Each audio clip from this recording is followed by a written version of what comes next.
राजनीति में सक्रिय हर नेता की तमन्ना चुनाव लड़ने की होती है, ये तो सब मानते हैं, लेकिन सभी पार्टियां ऐसे ही उन नेताओं और कार्यकर्ताओं के दम पर राजनीति करती हैं जिन्होंने अपना पूरा जीवन इस उम्मीद में गुजार दिया कि वक्त आने पर पार्टी से वफादारी का इनाम मिलेगा। लेकिन ऐन मौके पर पार्टी के पुराने नेताओं की जगह जब पार्टी आलाकमान दूसरे दलों से आए नेताओं को उम्मीदवार बनाती है तो क्या होता है, ये तो आप हर चुनाव में देखते ही रहे हैं। 5 राज्यों के मौजूदा विधानसभा चुनाव में भी वही पुराना खेल चल रहा है। सभी दलों ने दल बदलुओं के लिए दरवाजे खोल दिए हैं और पार्टी के निष्ठावान कार्यकर्ता ठगा महसूस करके छाती पीट रहे हैं। बरसों तक जो कांग्रेसी हुआ करते थे वो चंद घंटे में बीजेपी के उम्मीदवार हो गए और जो कभी बीजेपी के झंडा बरदार थे वो अचानक कांग्रेस का हाथ मजबूत करने में जुट गए हैं। अपनी अनदेखी और दल बदलुओं पर दाव लगाए जाने से नाराज लोगों की सबसे ज्यादा भीड़ फिलहाल बीजेपी में नजर आ रही है। उत्तराखंड से लेकर यूपी तक बीजेपी के टिकट के दावेदार अब सड़क पर हल्ला मचा रहे हैं। कांग्रेस और समाजवादी पार्टी में भी फिलहाल सन्नाटा है, क्योंकि इन दोनों पार्टियों के टिकट की आस लगाए बैठे नेताओं को अभी यही नहीं पता कि गठबंधन में उनके इलाके की सीट किसके खाते में जाएगी। फिलहाल तो दल बदलने वाले नेता अपने सुर बदल रहे हैं और कुछ तो फिर से दल बदलने की फिराक में भी बताए जा रहे हैं। मेरा अस्तित्व पैदाइशी कांग्रेसी है। I've just come back to my roots. मैं अपनी जड़ से वापस जुड़ गया हूं। मैं वापस घर आ गया। पहले चरण और दूसरे चरण के प्रत्याशियों के नाम की सूची जारी हुई है।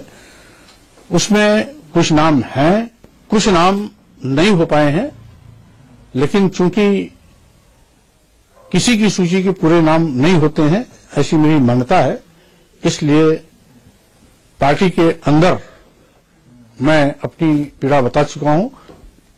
उस पर सकारात्मक परिणाम भी आने की आश्वासन मिली हुई है, इसलिए जो कुछ भी होगा परिणाम भी सुखद होगा। तो बड़ी बहस में आज मुद्दा दल बदलुओं के लिए जो मोहब्बत है उस पर, और हमारे साथ बात करने के लिए कुछ खास मेहमान जुड़ रहे हैं। डॉक्टर संबित पात्रा हैं बीजेपी के प्रवक्ता, राजीव त्यागी साहब कांग्रेस के प्रवक्ता स्टूडियो में हमारे साथ हैं, राजीव राय साहब समाजवादी पार्टी के प्रवक्ता हमारे साथ जुड़ रहे हैं, ऋतु सिंह हैं बीएसपी के नेता और प्रदीप सिंह सीनियर जर्नलिस्ट हमारे साथ हैं। संबित पात्रा, मैं आपसे ही शुरुआत कर रहा हूं क्योंकि बीजेपी के अंदर ऐसा लग रहा है कि कोई बोनांजा ऑफर चल रहा है, सारे दलों के नेता आपके पास पहुंच रहे हैं। ये दल बदलुओं के लिए सबसे बड़ा गढ़ बीजेपी क्यों है? देखिए, आप खुद ही कह रहे हैं कि कोई बोनांजा ऑफर चल रहा है क्या, और राजनीति में बोनांजा ऑफर क्या होता है। अब देखिए, राजनीति में बोनांजा ऑफर होता है जीत की उम्मीद। अगर किसी भी नेता को लगता है कि कोई पार्टी जीतने वाली है तो स्वाभाविक है वो उस पार्टी की ओर अग्रसर होते हैं, और ये राजनीति में कोई नया फिनोमिना नहीं है।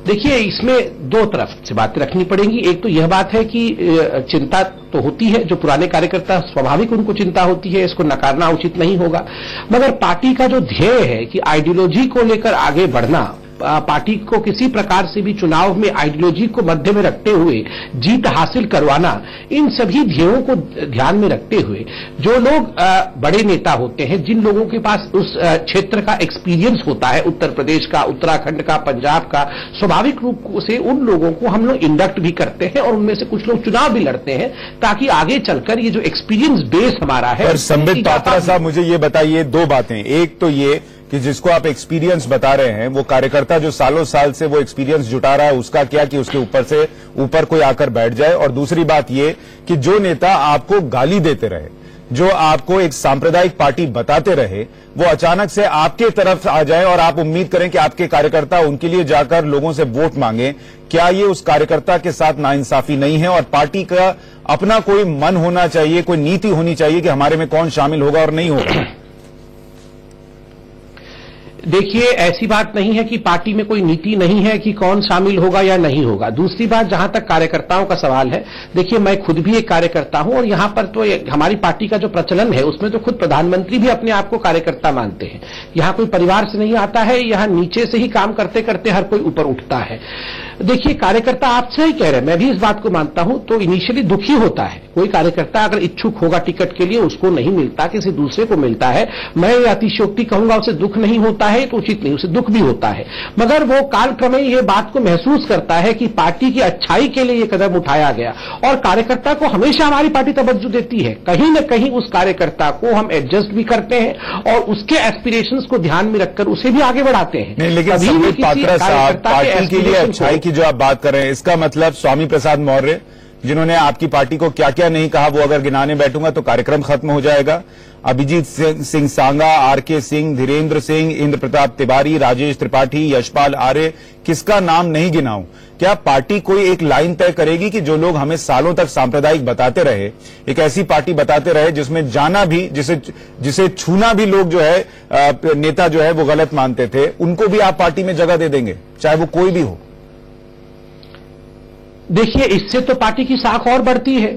देखिए, जो व्यक्ति किसी कुछ दिन पहले पार्टी को कम्युनल कहता था और ये कहता था इस पार्टी को छूना भी अच्छी बात नहीं है, उससे हम कम्युनल हो जाएंगे, अगर उस पार्टी को उस व्यक्ति को रियलाइजेशन होता है, उस व्यक्ति को अपनी गलती पर गलत बोध होता है और वो दुनिया को बताता है जो मैं बोल रहा था वो गलत बोल रहा था। भारतीय जनता पार्टी तो एकमात्र ऐसी पार्टी है जो विकास के एजेंडे के साथ आगे बढ़ रही है, तो स्वाभाविक रूप से जो उसके वोटर है, जो उसका कॉन्स्टिट्यूएंसी है, उसको भी लगता है कि अरे हमारा नेता जब कह रहा है कि भारतीय जनता पार्टी इस प्रकार की पार्टी है, पहले गलत कह रहा था, तो स्वाभाविक रूप से वो उसकी बातों को मानते भी हैं। इसी दिन राहुल गांधी को ये बोध हो जाए तो वो भी बीजेपी में इनवाइटेड हैं क्या? अब वो तो देखिए राजीव जी बैठे हैं। नहीं, राजीव जी को छोड़िए, आप बताइए बीजेपी में उनके लिए जगह है कि नहीं? नहीं, पहले बोध तो हो, बोध हो जाएगा तो जगह है। पहले बोध होगा, उसके बाद तो मेंबर बनेगा ना, तो मेंबर बनेंगे ना, तो पहले बोध होने की प्रक्रिया है कि वो गलत पार्टी में है, गलत काम कर रहे हैं, स्कैम्स किया, ये सब बोध तो होगा कि नहीं, ये आदरणीय राजीव जी से पूछे, उसके बाद राजीव जी से तो मेरा अगला सवाल है ही, और वो सवाल ये है कि जो नवजोत सिंह सिद्धू, उन्होंने सोनिया गांधी और राहुल गांधी को क्या क्या नहीं कहा, मुझे याद दिलाने की जरूरत है तो आप बता दीजिए, मैं बता दूंगा उन्होंने क्या क्या कहा, लेकिन वो अब कांग्रेस पार्टी में है। क्या ये दल बदलुओं की जरूरत जो है वो हर पार्टी को है, बस जीत मिलनी चाहिए? निश्चित रूप से देखिए, मैं साहब गोई से अपनी बात रखता हूं सुशांत जी, और साहब गोई से ही रखना चाहता हूं हमेशा। अब पॉलिटिकल पार्टीज के पास एक ही मकसद है कि जीत कैसे हासिल की जाए और जीत करके हम लोग अपनी नीति और कार्यक्रमों को कैसे चलाएं। मैंने जो सेकंड सेंटेंस कहा नीति और कार्यक्रमों का, वो बहुत महत्वपूर्ण है। जब आप जीतेंगे, सरकार बनाएंगे, तभी तो आप अपना मैनिफेस्टो लागू कर पाएंगे। तो उस जीत के लिए निश्चित रूप से आप बहुत सारे लोगों को अपने यहाँ चुनाव के वक्त ज्वाइन कराते हैं और बहुत सारे लोग पार्टियों से बाहर निकल के दूसरी पार्टियों में जाते हैं। पर उस जीत के लिए आप कॉम्प्रोमाइज भी तो कर रहे हैं ना, ये बात तो अच्छी है कि आप मान रहे हैं कि जीत पहला है। उसमें दो कॉम्प्रोमाइज होते हैं। ठीक है, एक तो सबसे बड़ा कॉम्प्रोमाइज होता है कि जिस वर्कर ने बेचारे ने मेहनत की होती है, उस वर्कर के ऊपर आकर के कोई दूसरा आदमी आकर के एमएलए एमपी का टिकट प्राप्त करता है, उसके बाद वो जीत करके या हार करके भी उसका हक मानने का काम करता है, इसमें कहीं कोई दो राय नहीं है। लेकिन अल्टीमेटली मैंने कहा ना कि किसी भी पार्टी के लिए नीति और सिद्धांत बड़े हैं, और नीति जो है, मान लीजिए हमारी नीति है उत्तर प्रदेश में कि हम किसानों को कर्ज माफ करना चाहते हैं। पर सर, मेरा सवाल यह है कि जो इंसान एक पार्टी में इतने साल तक रहा, अगर वो उस पार्टी का नहीं है और सिर्फ चुनाव जीतने के लिए ऐन वक्त पर उसको टिकट वहां नहीं मिलेगा इसलिए आपकी पार्टी में आ गया, अगर आप उसको सीट दे रहे हैं, उसको आप मौका दे रहे हैं, तो क्या आपकी पार्टी की नीयत और नीति पर सवाल खड़ा नहीं होता कि आप एक अपॉर्चुनिस्ट को मौका दे रहे हैं? देखिए, आपकी बात बिल्कुल सही है। मैं अपना ही उदाहरण देता हूं, चलिए अब इस पे लोग बात समझेंगे शायद इसे बेहतर तरीके से। मैं 16 साल से कांग्रेस में हूं और 16 साल से कांग्रेस पार्टी की मैंने बेहतर सेवा की है। मेरे ऊपर कल को कांग्रेस पार्टी से ऊपर कोई और व्यक्ति को लाकर के बैठाती है, तो या तो मेरी नीति और सिद्धांत गलत थे, समझ रहे ना आप मेरी बात। मैं अगर धर्मनिरपेक्ष हूं, मैं अगर प्रगतिशील समाजवादी हूं और मैं अपने आप को ये मानता हूं कि मानवता मेरे लिए सबसे श्रेष्ठ है, तो मुझे उसमें अपने सिद्धांतों के लिए बली हो जाना चाहिए, मेरा ये मानना है। मेरा ये मानना है व्यक्तिगत रूप से। और मैंने 16 साल के इस जीवन में व्यक्तिगत रूप से बहुत सारी पीड़ाएं झेली भी, लेकिन उसके बाद भी मेरे जो सिद्धांत हैं, व्यक्ति के सिद्धांत भी महत्वपूर्ण होते हैं। मेरे सिद्धांत मुझे कहते हैं मुझे कांग्रेस में रहना, उसके बाद भी मुझे गांधी फैमिली के प्रति लॉयल रहना है, तो ये मेरा सिद्धांत है अपना। तो मेरा मानना यह है कि निश्चित रूप से एक बात तो जरूर है कि जो वर्कर बेचारा उस पर्टिकुलर सीट पे जहां कोई बाहर से कैंडिडेट आता है, तो उसमें मेहनत कर रहा होता है, उसका हक मारा जाता है, इसमें कहीं कोई दो राय नहीं है। लेकिन राजनीति में देखिए अब अल्टीमेटली तो यही है कि सब कुछ जायज होता है। अल्टीमेट तो आप सत्ता प्राप्त करके अपनी नीति मुझे अच्छा लग रहा है कि आप ये बात मान रहे हैं कि राजनीति में पार्टियां सिर्फ जीत पर ध्यान दे रही हैं और राजनीति में सब जायज होता है, ये भी आप बात मान रहे हैं। इसीलिए पता क्या दिक्कत है, देखिए इस जीत की अंधी होड़ में ही उसकी वजह से पार्टियों के कैडर खत्म हो रहे हैं और पार्टियों में सोच वाले नेता जो हुआ करते थे ना, जिस तरह से एक गांधीज्म जो है ना, इज्म है, एक तरह की पूरे विश्व की एक परंपरा है गांधीज्म, बहुत से लोग बाग उसको फॉलो करते हैं। तो ऐसी चीजों को जो गांधीज्म मानने वाले लोग बाग हैं या दीनदयाल उपाध्याय जी के लोग बाग जो मानने वाले हैं, जो दीनदयाल उपाध्याय जी ने शुरुआत की थी या श्यामा प्रसाद मुखर्जी ने शुरुआत की थी, ऐसे लोग बाग कितने रह गए पार्टियों में, ये महत्वपूर्ण है। पार्टियों में जब ही पार्टियां जीवित रहेंगी जब इज्म वाले लोग बाग रहेंगे। ठीक है रितु जी और राजीव राय जी, मैं आपके पास आऊं उससे पहले मैं प्रदीप जी की एक प्रतिक्रिया लेना चाहता हूं कि ये जो दोनों नेता कह रहे हैं, ठीक है राजीव जी ने तो कम से कम ये मान लिया कि जीतना पहला ध्येय है और उसके लिए जो है कई चीजें जो हैं वो ताक पर रख दी जाती हैं, लेकिन ये जो पॉलिटिक्स हो रही है, क्या ये लोगों को समझने की भी जरूरत है कि जो पार्टियां इस तरीके से चुनाव आते ही किसी को भी जीत के नाम पर अपने अंदर शामिल करने के लिए तैयार हैं, वो लोगों के साथ भी एक तरीके से धोखा कर रही हैं? नहीं, देखिए सुशांत, एक बात है कि ये एक विशेष सर्कल है। पार्टियां ऐसे लोगों को टिकट देती हैं। पहली बात तो ये कि पार्टियों में विचारधारा के प्रति जो कमिटमेंट हुआ करता था वो धीरे धीरे कम या खत्म होता जा रहा है। अब हर पार्टी जो है उसका लक्ष्य है सत्ता हासिल करना। सत्ता हासिल करने के लिए आपको बहुमत चाहिए, बहुमत के लिए आपको उतनी संख्या में विधायक या सांसद चाहिए। तो जैसे भी हो, जीत सबसे बड़ी, जिताऊ उम्मीदवार जो है सबसे बड़ी क्राइटेरिया बन गया है कि जो जीत सके उसको टिकट देंगे। तो जो जीत सके उसको टिकट देंगे तो फिर उसमें आइडियोलॉजी की बात चली जाती है, पार्टी के प्रति कमिटमेंट की बात चली जाती है, कल तक कौन गाली दे रहा था, कौन प्रशंसा कर रहा था, ये सब बातें भुला दी जाती हैं। तो पार्टियां जो हैं वो एक तरह से चुनाव लड़ने की मशीनरी बनकर। लेकिन प्रदीप जी, मैं इसमें एक सवाल जोड़ना चाहूंगा कि अगर मान लीजिए कोई नेता उदाहरण के लिए कांग्रेस छोड़कर सालों तक कांग्रेस में रहकर बीजेपी में जा रहा है और बीजेपी को ये लग रहा है कि वो जीत दिला सकता है अगर हमारे साथ शामिल हो जाता है, तो यही बात कांग्रेस को क्यों नहीं लगती? जो उनकी पेरेंट पार्टीज हैं उनको ये बात क्यों नहीं समझ में आती कि ये जिता सकता है अगर सिर्फ जिताना ही क्राइटेरिया है? तो नहीं, देखिए परिस्थिति पर, उसकी कंस्टिट्यूएंसी में क्या समीकरण बन रहे हैं, इस पर बहुत कुछ निर्भर करता है। और ये इस बात से प्रोत्साहन मिलता है कि ऐसे दल बदलू जीत कर आते हैं, हम आप वोट देकर उनको जिताते हैं।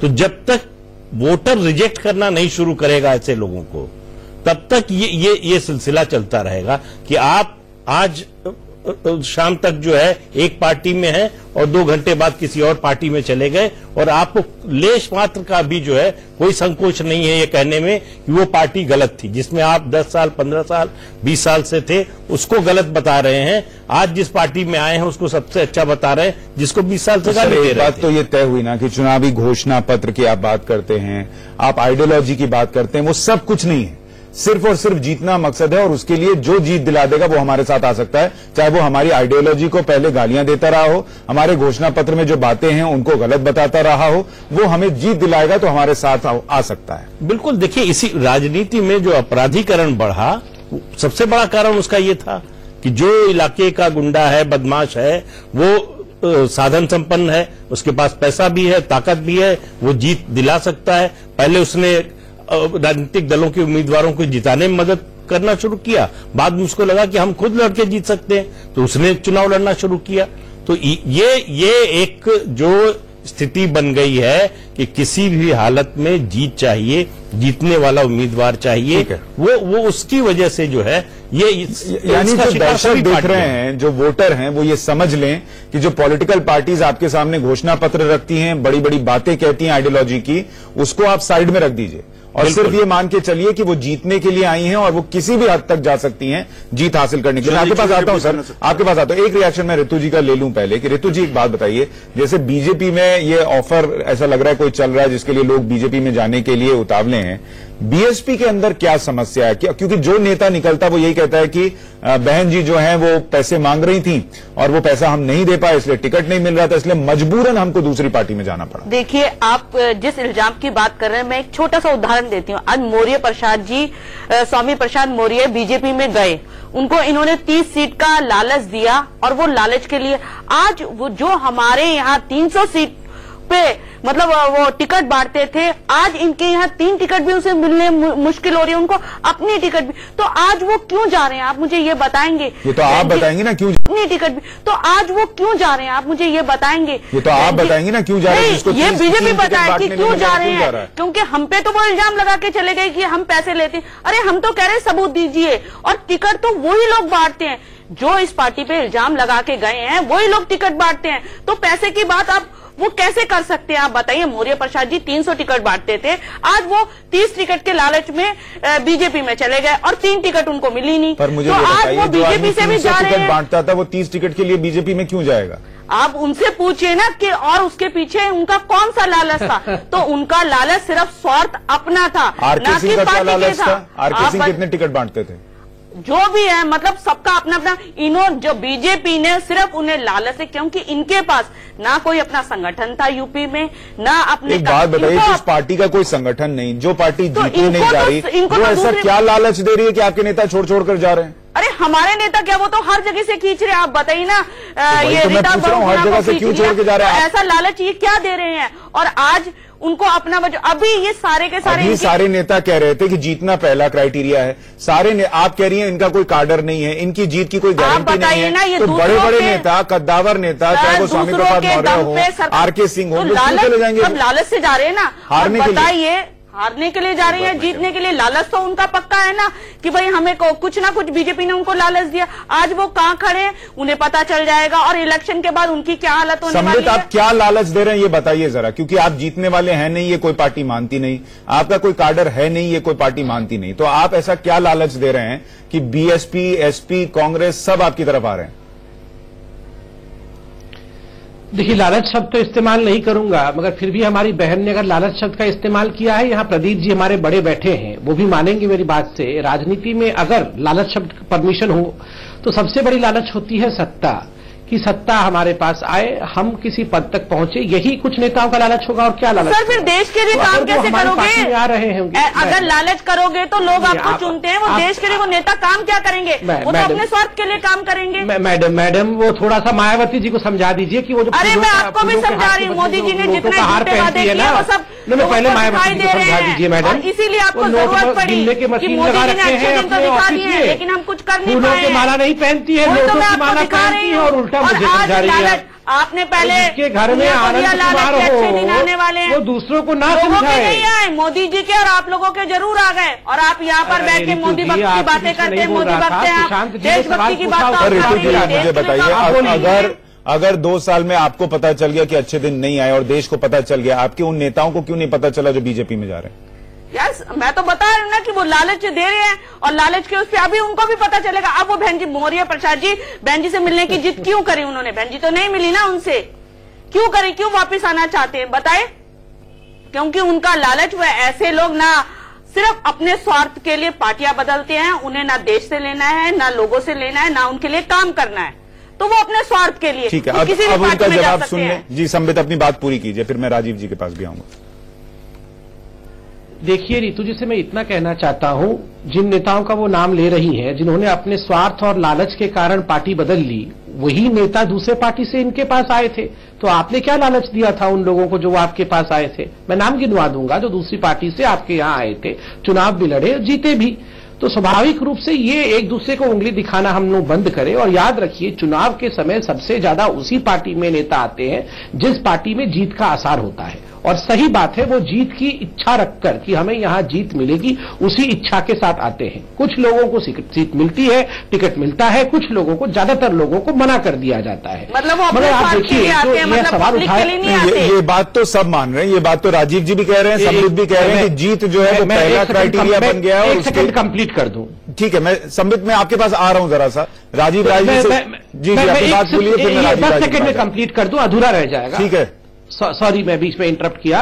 मैं सिर्फ इतना कहना चाहता हूं कि ये जो हम डिस्कस कर रहे थे कि वो लोग हमें पहले गाली दे रहे थे, पहले हमारे विचारधारा से जुड़े नहीं हुए थे, अब वो हमारे पार्टी में आ जाएंगे। देखिए हमारे पार्टी में आ जाएंगे तो हमारे पार्टी के रीत नीति को, कायदे कानून को, हमारे विचारधारा को अंग निभाना पड़ेगा, उसे ही मानना पड़ेगा। अगर वो ऐसा नहीं करेंगे तो दरवाजा भी खुला रहता है उन लोगों के लिए, उनको पार्टी। लेकिन मेरा एक सवाल है जिस पर मैं राजीव त्यागी और संबित पात्रा आप दोनों की राय जानना चाहूंगा कि जिस नेता को आज सिर्फ जीत के लिए बीजेपी अच्छी लगने लगी, जिसे वो पहले एक सांप्रदायिक पार्टी बताती थी, उसको कल को जीत के लिए बीएसपी और समाजवादी पार्टी भी अच्छी लगेगी। ऐसे नेता को आप अपनी पार्टी के अंदर जगह क्यों दे रहे हैं, इस पर मैं आऊंगा। लेकिन राजीव राय की एक पहले प्रतिक्रिया ले लूं। राजीव जी, एक बात समझाइए कि ऐसे नेता हर दल में हैं जो दूसरे दल की तरफ चले जाते हैं, चुनाव आते हैं, उनको जगह क्यों मिल रही है? क्या जीत ही पहला और इकलौता क्राइटेरिया है? देखिए, प्रदीप जी ने और त्यागी जी ने जो बात कही वो एक दुर्भाग्यपूर्ण लेकिन कड़वी सच्चाई है।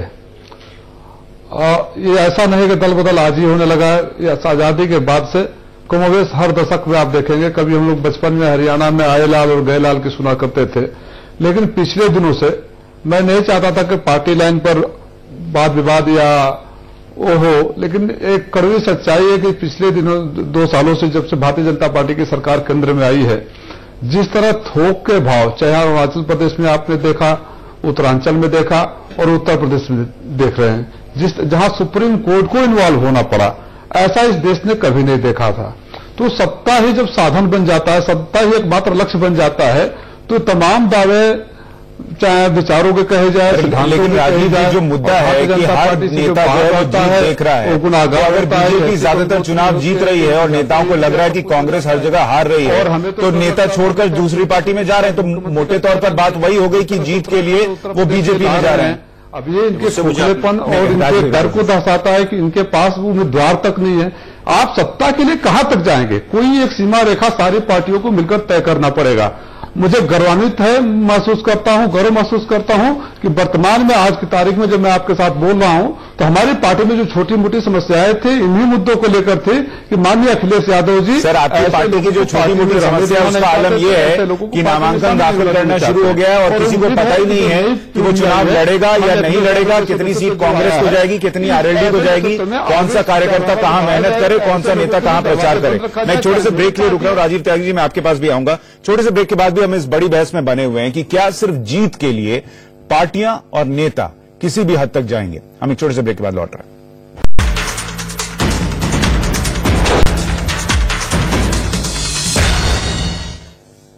बड़ी बहस में आज सवाल उन दल बदलुओं का है जिनको चुनाव आते ही दूसरी पार्टी में जगह मिल जाती है, कार्यकर्ता ठगासा महसूस करता है और वो वोटर भी जो सालों से एक पार्टी के साथ जुड़ा रहता है, उसको लगता है कि जिस नेता के खिलाफ वो वोट डालता रहा, आज वो अचानक उसी पार्टी में है जिस पार्टी के लिए वो वोट डाल रहा था, तो फिर कहीं न कहीं उसके साथ भी नाइंसाफी है। ये क्यों होता है, इस पर हम चर्चा कर रहे हैं। हमारे साथ डॉक्टर संबित पात्रा बीजेपी से, राजीव त्यागी कांग्रेस से, राजीव राय समाजवादी पार्टी से, ऋतु सिंह बीएसपी से और सीनियर जर्नलिस्ट प्रदीप सिंह हमारे साथ बने हुए हैं। मोटे तौर पर अभी तक की बहस में इतना साफ है कि जीत के लिए पार्टियां और नेता किसी भी हद तक जाने के लिए तैयार हैं। राजीव त्यागी साहब, आप कुछ जोड़ना चाह रहे थे, वो बात पूरी कीजिए पहले। देखिए, जो प्रदीप सिंह साहब ने बात कही थी राजनीति को लेकर के या पूरे प्रोसेस को लेकर के, मैं एक चीज और कहना चाहूंगा। इसमें पॉलिटिक्स एक प्रोसेस है और इस प्रोसेस में यदि दल कार्यकर्ताओं में से नेता बनाते हैं तो निश्चित रूप से उनको इम्पोर्ट करने की कोई जरूरत ही नहीं पड़ती है। जब आप कार्यकर्ताओं में से नेताओं को नहीं बनाते हैं तो निश्चित रूप से आपको जगह जगह सीट्स पे आपको लोग बाग इम्पोर्ट करने पड़ते हैं, इसमें कहीं कोई संशय नहीं है। हालांकि बहुत सारे लोग बाग भी नेता बनने के बाद जो उनकी जिम्मेदारी होती है वो पूर्ण नहीं करते हैं और जिस तरह से पॉलिटिक्स में सिर्फ आई मी एंड माई सेल्फ में चला गया है पूरा पॉलिटिकल ज्यादातर पॉलिटिकल सर्किल, तो वो चिंता का विषय है। पहले समाज, क्योंकि बहस बहुत गूढ़ विषय पे है, इसमें तू में की बहस नहीं है बिल्कुल भी है, और ना इसमें यह है कि इनके मुद्दे ये हैं मेरे मुद्दे ये हैं, इस पे नहीं होनी चाहिए बहस पॉलिटिकल सिस्टम को लेकर के है।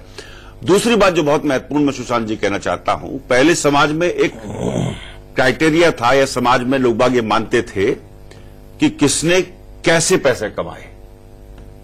अब क्राइटेरिया यह है कि किस पे कितने पैसे हैं। तो पूरा जो सिस्टम है ना, पूरा जब अपराधी जीत करके आता है, वो लोकसभा या विधानसभा में जाके बैठता है, तो आप उम्मीद करेंगे कि वो राजीव जी आपके साफगोई से मान तो रहे हैं, लेकिन ये आपकी पार्टी में भी हो रहा है, वो सभी दलों में है, सभी दलों में हो रहा है। आप देखिए पार्टी कहना चाहूंगा राजीव जी, मेरा एक सवाल है, आपकी पार्टी आज बताइए, आज की तारीख में कांग्रेस पार्टी उत्तर प्रदेश में उस पार्टी के साथ गठबंधन करने जा रही है जिसकी पार्टी के लिए आपके उपाध्यक्ष घूम घूम कर खाट यात्रा करते रहे और ये बताते रहे कि 27 साल यूपी बेहाल। आइडियोलॉजी कहां बची? देखिए, जो आपने कहा ना, देखिए अब इसमें से यह है कि कौन आपका बड़ा जो है आइडियोलॉजिकल हनन करने वाला व्यक्ति है, इसमें यहां मैं इस पे आऊंगा। और राहुल गांधी जी ने साफ गोई से तालकोटोरा स्टेडियम में एक बात कही थी, अपने भाषण में कही थी कि कई बार होता है कि पार्टियों को बाहर से कैंडिडेट ला करके देने पड़ते हैं, और हमारे दल में भी ऐसा होता है। तो राहुल गांधी जी जैसे सच्चे इंसान की राजनीति को और सच्चे इंसान की साफ गोई को हम लोग, तो आप ये सच्चाई से आज टेलीविजन पे मान रहे हैं ना कि कांग्रेस पार्टी जीत के लिए कैंडिडेट और गठबंधन जीत के हिसाब से चुन लेती है, चाहे वो कोई भी हो। मैं एक बात, मैंने शुरू में एक बात कही थी, तो जीत की बात कही थी, दूसरी ये कहते हैं नीति और सिद्धांत और आपके कार्यक्रम क्या है।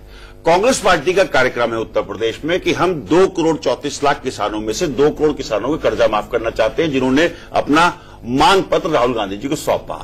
हम दिहाड़ी मजदूर जो कि 5 करोड़ है उत्तर प्रदेश, मुझे ये बताइए, जो अखिलेश खाट यात्रा में विलन थे, वो आज आपके साथ कैसे खड़े होंगे? आपके नेता कार्यकर्ता कैसे उनकी तारीफ करेंगे? क्या ये आइडियोलॉजी से समझौता नहीं है, सिर्फ जीत हासिल करने के लिए? देखिए, अखिलेश जी के बारे में पूरी खाट यात्रा में 32 दिन मैं भी स्वयं साथ रहा और प्रत्येक खाट सभा में राहुल गांधी जी के साथ था। मैं एक बात बहुत स्पष्ट कर दूं आपको, राहुल गांधी जी ने कभी भी अखिलेश जी पे निशाना नहीं साधा, उन्होंने हमेशा समाजवादी पार्टी पे निशाना साधा। उस समाजवादी पार्टी पे, अखिलेश समाजवादी पार्टी से स्पष्ट कर दूं, उस समाजवादी पार्टी पे, जिस समाजवादी पार्टी पर आज अखिलेश भी निशाना साध रहे हैं, उस पर निशाना साधा। उन्होंने कहा कि अखिलेश तो उस टायर को बदल के फेंक देना चाहते हैं साइकिल के, जो टायर भ्रष्ट है, जो टायर खराब है, तो अखिलेश जी भी तो आज उसी पे निशाना साध रहे हैं। तो अगर 2 अच्छे लोग बाग मिलकर के पॉलिटिक्स करके किसानों को, मजदूरों को, व्यापारियों को बेहतर जीवन देते हैं उत्तर प्रदेश में और विकास करते हैं, तो इसमें तो मुझे कोई बुराई नजर नहीं आती है। तो ये बुराई आपको पहले नजर हालांकि इसमें ये बात जरूर है कि जब बड़े लक्ष्य प्राप्त करने होते हैं तो छोटे लक्ष्य, वो बड़ा लक्ष्य सिर्फ जीत है सर, और कुछ नहीं है। संबित पात्रा, अपनी बात पूरी कीजिए। मैं तो स्पष्ट कहा जी। देखिए, जहां तक ये आपने दल बदल की बात कही, एक बात याद रखिए, party is not a person, party is ideology. Party एक व्यक्ति नहीं होता, कुछ व्यक्तियों का समूह भी नहीं होता है, एक आइडियोलॉजी होता है, और वास्तविक रूप में कैडर जब उस आइडियोलॉजी को मानती है तभी होता है। बाहर से भी अगर व्यक्ति आता है, जिसको आप लोग इंपोर्ट कह रहे हैं, अगर वो उस आइडियोलॉजी के अंतर्गत नहीं चलता है तो वह भी पार्टी का व्यक्ति नहीं कहलाएगा। दूसरी बात है, जहां तक गठबंधन की बात है, देखिए अभी जिस प्रकार से राजीव जी, देखिए आज हम राजनीति नहीं कर रहे हैं। एक आप गठबंधन पर जाएं उससे पहले एक मेरा सवाल है संबित जी, एक छोटा सा सवाल जोड़ रहा हूं। हाँ। आज ये साफ कर दीजिए कि अगर आइडियोलॉजी और जीत इन दोनों की रैंकिंग करनी हो तो ऊपर कौन है बीजेपी के लिए? एक सवाल मेरा भी देखिए, भारतीय जनता पार्टी के लिए, एक सेकेंड, छोटा सवाल है मेरा, इसका जवाब एक सवाल दे दूं, उसके सेकंड सवाल आप पूछ लीजिएगा। हाँ, सेकंड सवाल आप पूछ लीजिएगा। अब याद रखिए, भारतीय जनता पार्टी तिल मात्र भी, तिल के बराबर भी कभी अपने आइडियोलॉजी या विचारधारा से कॉम्प्रोमाइज नहीं करती है।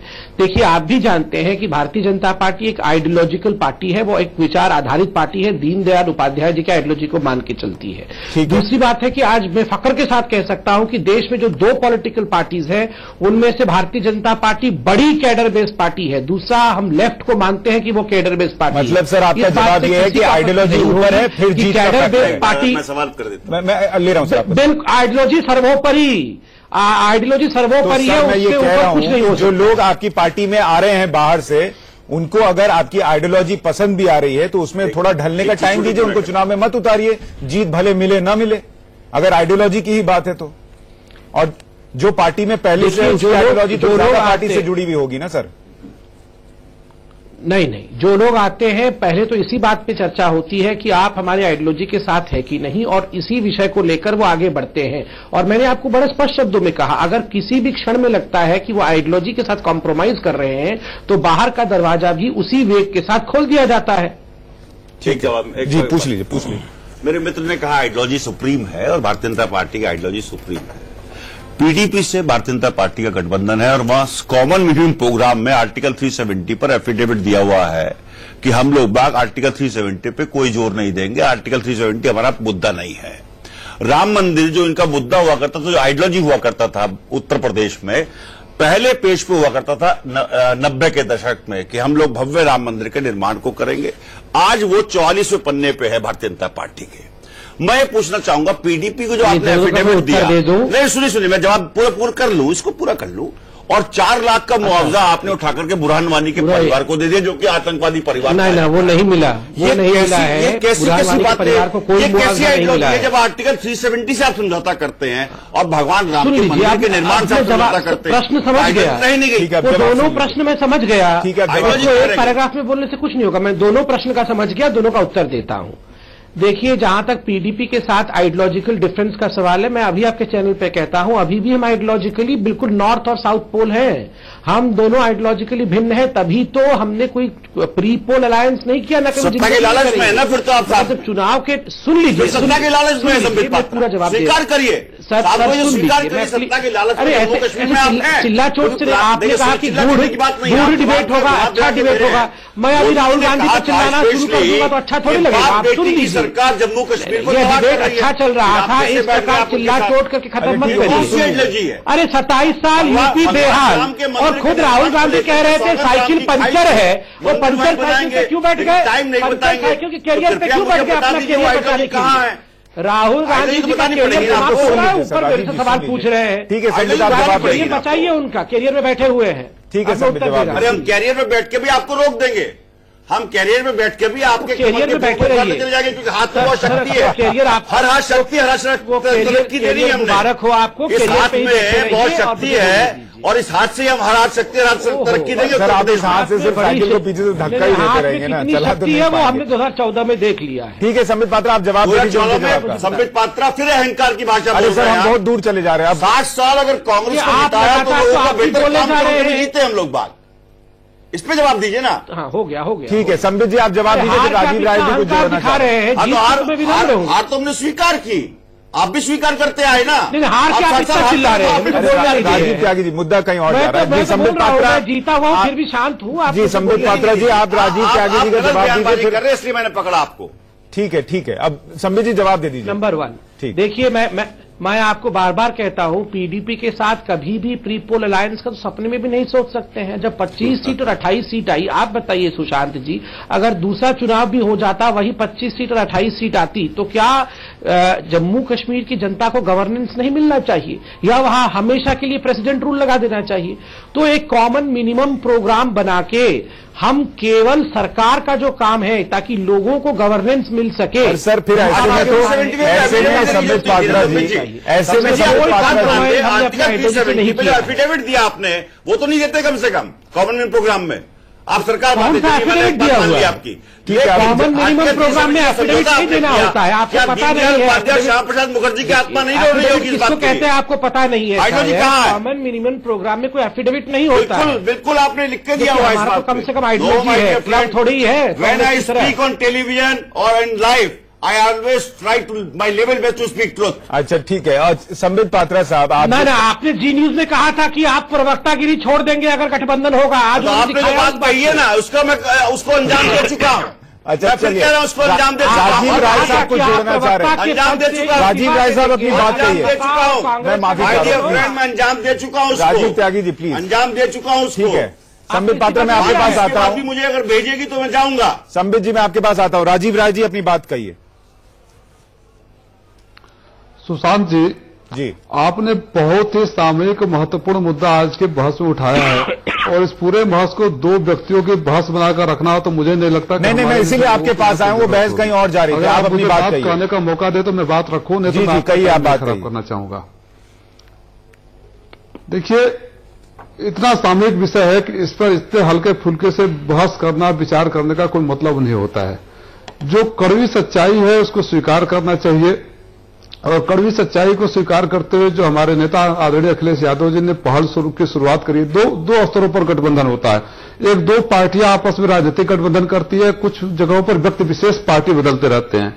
जब दो राजनीतिक पार्टियां अगर गठबंधन करती है तो कम से कम कॉमन मिनिमम प्रोग्राम होता है, एक एजेंडा होता है और प्री पोल अलायंस होता है। तो उसमें बात होता है, जनता के सामने रखी जाती है कि हम इन मुद्दों पर साथ में आ रहे हैं और सत्ता में आने के बाद आपके लिए ये करेंगे। लेकिन जब इंडिविजुअल सिर्फ सत्ता प्राप्ति के लिए, कुर्सी के लिए, लाल बत्ती के लिए उछल कूद मचाने लगते हैं, मुझे नहीं लगता संबित पात्रा साहब हमें इस बात का जवाब दे पाएंगे। आइडियोलॉजी राजीव राय साहब, क्या कांग्रेस पार्टी लाल बत्ती के लिए नहीं उछल कूद मचा रही है अगर वो आपके साथ आ रही है? क्योंकि यही कांग्रेस पार्टी के उपाध्यक्ष घूम घूम कर 5 साल में आप विकास नहीं कर पाए, आपकी पार्टी विकास नहीं कर पाई, ये बता रही सरकार बनवाने लगे। आप गठबंधन जीत के लिए तो कर रहे हैं ना सर, और किसलिए कर रहे हैं? तो वही मैं राजीव राय से पूछ रहा हूँ, वो कह रहे हैं लाल बत्ती के लिए सब होता है और बीजेपी करती है, तो कांग्रेस नहीं कर रही किया जाएगा? नहीं, बीजेपी ने अरुणाचल में क्या किया सर? फिर वही बात हो जाती है कि उन्होंने वहां क्या किया, हम इसलिए कर सकते हैं, ये कोई तर्क नहीं है ना सर। तो सुप्रीम कोर्ट की टिप्पणी सहन करनी पड़ी बीजेपी को। ठीक है, मुझे उसकी बात कर रहा हूं। मुझे ये बताइए राजीव राय साहब कि कांग्रेस पार्टी आपसे क्यों जुड़ रही है? जीत के लिए, और क्या मकसद है उनका? नहीं, मैंने आपको बताया सुशांत जी, मैंने आपको बताया कि जब दो राजनीतिक पार्टियां प्री पोल अलायंस में आती है तो जनता के सामने क्लियर एजेंडा रखती है कि हम इस कॉमन मिनिमम प्रोग्राम पर साथ में आ रहे हैं। जनता को अगर पसंद आता है तो जनता चुनेगी, नहीं तो जनता नकार देगी। लेकिन एक बार सरकार चुनी जाती है और फिर कुछ व्यक्तियों को लालच प्रलोभन में दे दिया जाता है और लेकर आया जाता है। आज हमारी पार्टी में जो थोड़ी बहुत परेशानी हुई, क्यों हुई? ऐसे ही लोगों को हमारे नेता अखिलेश यादव जी मना करना चाहते हैं, मना कर रहे हैं, मना करेंगे। मैं उस बात सच्चाई को सिरे से खारिज नहीं कर रहा। राजीव राय जी, अखिलेश जी उस पार्टी को मना क्यों नहीं करते जो 27 साल यूपी बेहाल का नारा लेकर घूम रही थी कुछ महीनों पहले तक? या XY समाज पार्टी साथ में आती, चाहे भारतीय जनता पार्टी के साथ अकाली दल का हो, अगर प्री पोल अलायंस है और दोनों का कॉमन मिनिमम प्रोग्राम है, दोनों उस प्रोग्राम के साथ जनता के पास चुनाव में जाती है तो जनता स्वीकारती है इस बात को। अरे राजीव जी, मेरा सवाल ये है कि कॉमन मिनिमम प्रोग्राम आप जीत के लिए किसी के भी साथ बना लेंगे क्या? बात को कह रहा हूँ, सत्ता में आने के बाद तो बताओ कि जब राजनीति होने लगती है वो जरूरत कहां से पड़ रही है? अपने आप सरकार बना लेते तो इनको गठबंधन की जरूरत किस लिए पड़ रही है? मुझे बताएंगे ये राजीव राय जी? आप लोगों ने तो बहुत काम किया है यूपी में, तो आपको गठबंधन की जरूरत क्यों पड़ रही है? हमें गठबंधन की इसलिए जरूरत पड़ रही है कि आपने पहले जिसके साथ गठबंधन करके बहन जी जिसके साथ सरकार बना ली है। मैं तो आपसे पूछ रही हूँ कि आज आपको जरूरत क्यों पड़ रही है? आप तो कह रहे हैं कि हमने बहुत कुछ काम किया है। अखिलेश जी मुख्यमंत्री थे, उनके समय में इतना कुछ हो गया, जाकर गुजरात में प्रचार भी नहीं बताएंगे इतना कुछ हो गया, क्या जनता उसका जवाब नहीं पूछेगी आपसे? मिनिमम प्रोग्राम आप लोगों ने मीडिया के थ्रू घर के फैमिली ड्रामा जो दिखाया, और आज फैमिली ड्रामा किस तरह आप मिल गए, मैं आपके पास आऊंगा। चीजें क्या थी? प्रदीप जी, मुझे एक बात बताइए, चारों नेताओं को सुनने के बाद एक चीज साफ है कि प्रदीप जी को मैं भी सुनना चाहूंगा। ठीक है, प्रदीप जी से इसलिए मैं सवाल पूछ रहा हूं कि चारों नेताओं को सुनने के बाद एक चीज जो व्यूअर देख रहा है, वोटर देख रहा है, उसके लिए तो साफ है कि गठबंधन हो या किसी को टिकट देना हो अपने दल में बुलाकर, ये सारी चीजें जीत के लिए हो रही हैं। क्या वोटर के पास कोई विकल्प है? क्योंकि गिन के अगर वही 4 पार्टियां हैं तो उसको मजबूरी में ये जो दल बदलू नेता हैं उनको सहना पड़ता है या जिताना पड़ता है, क्योंकि वो उस पार्टी को नहीं छोड़ना चाहती जिसके साथ वो सालों से है, उसका कम से कम कमिटमेंट पूरा है। नहीं सुशांत जी, देखिए पार्टी हो या कोई और संगठन हो, उसका 2 तरीके से विकास होता है, एक ऑर्गेनिक, एक इनऑर्गेनिक। ऑर्गेनिक विकास आप धीरे धीरे कार्यकर्ता अपने बनाते हैं, खड़े करते हैं, उनको आगे बढ़ाते हैं और पार्टी आगे जाती है। इनऑर्गेनिक में यह है कि दूसरी पार्टियों से लोग आपके पास, जो आपको लगता है कि वैचारिक समानता वाले लोग हैं, वो आते हैं किसी भी पार्टी में। लेकिन ये जो चुनाव के समय कि इस पार्टी ने टिकट नहीं दिया तो यहां चले गए, उसने नहीं दिया तो यहां चले गए, ये जो समस्या है, ये राजनीतिक दल इसको नहीं दूर करेंगे, राजनीतिक दल इससे परहेज नहीं करेंगे, ये मतदाता को ही ठीक करना पड़ेगा। जो चुनाव के समय पर दल बदल करता है, उनको अगर मतदाता सजा के तौर पर हराना शुरू करेगा तो राजनीतिक दल अपने आप इससे परहेज करना शुरू कर देंगे। वोटर ने कभी क्रिमिनल रिकॉर्ड्स वालों को नहीं हराया, वोटर ने कभी जिन पर आपराधिक मामले हैं, भ्रष्टाचार के मामले हैं, उनको नहीं हराया, और वोटर ने कभी दल बदलुओं को नहीं हराया। इसी वजह से ये चीज बढ़ती चली जा रही है। तो समस्या कहां है? क्या वोटर के पास विकल्प नहीं है, या वोटर को ये लगता है कि वो अपनी पार्टी छोड़ना नहीं चाहता जिसके साथ वो सालों से? नहीं, समस्या तो देखिए सब पूरे समाज की है रही है, उसको एक्सेप्टेंस मिल जाए जनरल कि उसमें किसी को बुरा न नजर आ जाए, तब समस्या होती है। समस्या ये नहीं है कि दल बदल कर रहे हैं, समस्या ये है कि उस दल बदल को मतदाता, राजनीतिक दल और पूरी व्यवस्था और समाज ने स्वीकार कर लिया है। क्यों कर उसमें कुछ गलत नहीं नजर आ रहा है। स्वीकार कर लिया, ये भी तो बताइए। उसकी एक आदत पड़ गई है। वही कर रहे हैं कि ये देखिए जितने बड़े बदलाव हुए हैं, चाहे हंग असेंबली से पूर्ण बहुमत की हो, चाहे जैसी सरकार रही हो उसको हटा के दूसरी सरकार ले आए, ये सब परिवर्तन जो है वो मतदाता ने किए हैं। इस परिवर्तन की शुरुआत भी मतदाता से ही होगी। उसको सोचना होगा कि हम इस पार्टी से बहुत जुड़े हुए हैं, ठीक है, हम उसके जो निष्ठावान लोग हैं उन्हीं को जिताएंगे, जो आखिरी समय पर दल बदल कर आए हैं उनको नहीं जिताएंगे। जब तक ये शुरू नहीं होगा तब तक राजनीतिक दलों का रवैया नहीं बदलने वाला। त्यागी जी जल्दी से। देखिए, निश्चित रूप से इस बहस के सकारात्मक सिर्फ एक ही परिणाम निकलता है कि समाज क्या सोचता है और समाज उसका क्या निर्णय लेता है। एक्सेप्टेंस अगर चीजों की है तो इसका मतलब समाज की मोहर है, क्योंकि प्रजातंत्र में जो जीत गया वो सिकंदर होता है, इसमें कहीं कोई दो राय नहीं। ठीक है, संबित पात्रा आपको जोड़ना चाह रहे हैं। देखिए, याद रखिए, किसी भी पॉलिटिकल पार्टी में जब आइडियोलॉजी महत्वपूर्ण होता है तो जनता बहुत अमूमन जो आइडियोलॉजी देखती है वो जो केंद्र के मुख्य 5 या 6 नेता होती है वो उनमें आइडियोलॉजी को देखती है कि क्या ये लोग, क्या प्रधानमंत्री आइडियोलॉजी को फॉलो करते हैं, उनका जीवन किस प्रकार का है, क्या पार्टी के अध्यक्ष आइडियोलॉजी को फॉलो करते हैं, उनका जीवन किस प्रकार का है। ये 5-6 लोगों को देखकर पार्टी के आइडियोलॉजी का अनुमान लगाते हैं। जब गंगोत्री साफ होती है तो जनता भी, जैसे प्रदीप जी कह रहे थे, देखिए जनता बहुत बुद्धिमान होती है। जब उनको लगता है गंगोत्री साफ है और बीच में कुछ लोग आके मिले हैं तो जनता इसको उसी मापदंड से ही आंकती है।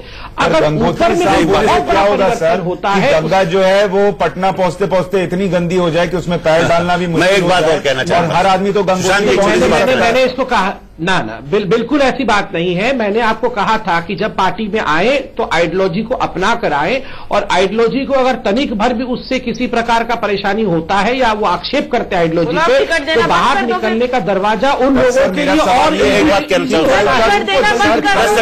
सर, कल तक जो लोग गंगा में कूड़ा बहाते रहे, परेशान है, कल तक जो गंगा में कूड़ा बहाते रहे, कचरा फेंकते रहे, आज आप उनको कह रहे हैं कि तुम आओ और इसी गंगा में नहाओ, और जो लगातार गंगा को साफ कर रहे थे उनको आप कह रहे हैं आप बाहर बैठ जाओ। एक 10 सेकंड का एक बात कह दो, टिप्पणी कर दो। ऐसा बिल्कुल नहीं है। मैंने तो कहा आपको कि ये सवाल अब बाकी पॉलिटिकल पार्टी से पूछिए, जहां से रितु जी अभी हम पे चिल्ला रही थी। आप छोड़ क्यों रहे हैं? आप अपने भाई को, अपने परिवार के सदस्य को ऐसा आपने क्यों व्यवहार किया कि वो वहां से तिलांजलि दे के आ रहा है? ये आपने सोचने की कोशिश की है कभी? आपने सोचा सिद्धू कांग्रेस में, जो आप कैसे जा रहे हैं संबित पात्रा, आपने सोचा सिद्धू कांग्रेस में क्यों गए? अरे 5 करोड़ रुपए मैं देखिए, सिद्धू जी पे सवाल पूछिए, मैं जवाब दूंगा। देखिए, सिद्धू जी के अंदर मैंने काम भी किया है, मैं कभी उनके लिए, मैं बता रहा हूं, सुन लीजिए। आज वो हमारे पार्टी में नहीं है, मगर मैं उनके खिलाफ एक भी शब्द नहीं कहूंगा। ठीक है, जब चुनाव होगा तो हम लोग, मैं एक बात कहना चाहूंगा। ठीक है, जल्दी बताइए, मेरे पास समय नहीं। मेरे मित्र ने कहा कि पहले 5 लोग पूछा गया, सिद्धू ने भी कभी बीजेपी के खिलाफ एक शब्द नहीं कहा। उन्होंने कहा बीजेपी के खिलाफ, बीजेपी से मुझे कोई परेशानी नहीं है, केंद्र नेतृत्व से मुझे कोई परेशानी नहीं है। आप उनके प्रेस कॉन्फ्रेंस को निकाल के देख लीजिए। मैं एक बात कह रहा हूं, ठीक है, बिना परेशानी के वो कांग्रेस में चले गए। जल्दी से त्यागी साहब, मेरे पास बिल्कुल। मेरे मित्र ने कहा कि पहले 5 लोग बाग जो होते हैं पॉलिटिकल पार्टीज के, उनकी आइडियोलॉजी को देखा जाता है। पीडीपी से 370 पे कंप्रोमाइज 5 लोगों ने किया होगा, तभी हुआ। भगवान राम के मंदिर के निर्माण को लेकर के जो कंप्रोमाइज आप कर रहे हैं भगवान राम से, वो आप 5 लोगों ने किया होगा। गंगा को लेकर जो कंप्रोमाइज हुआ वो आपका 5 लोगों ने किया होगा। गाय को लेकर जो कंप्रोमाइज है वो आपके 5 लोगों ने किया होगा। और भारत मैया को लेकर जो कंप्रोमाइज वो आपके 5 लोगों ने किया होगा, इसलिए आपने नोटबंदी की। कैरियर में कौन बैठा है? वो पूछ सकते हैं कि यूपीए में जितने बड़े बड़े घोटाले हुए वो भी 5 लोगों ने कॉम्प्रोमाइज करके कराया क्या? तो ये रहने देते हैं, लेकिन मोटे तौर पर जेल गए लोग, बात मोटे तौर पर ये स्थिति साफ है कि तमाम नेता ये मान रहे हैं कि जीत आज की तारीख में पहला क्राइटेरिया है, और उसके लिए कई चीजें जो है वो ताक पर रखी जा रही हैं। और जैसा प्रदीप जी कह रहे थे कि बतौर वोटर ये आपकी जिम्मेदारी है कि आप इस बात को समझें, और अगर आप बदलाव चाहते हैं तो वोट डालते वक्त इस बात को ध्यान में रखें, वरना चीजें नहीं बदलेंगी। हमारी इस खास पेशकश में शामिल होने के लिए आप सभी मेहमानों का शुक्रिया। इंडिया न्यूज पर खबरें जानिए। नमस्कार।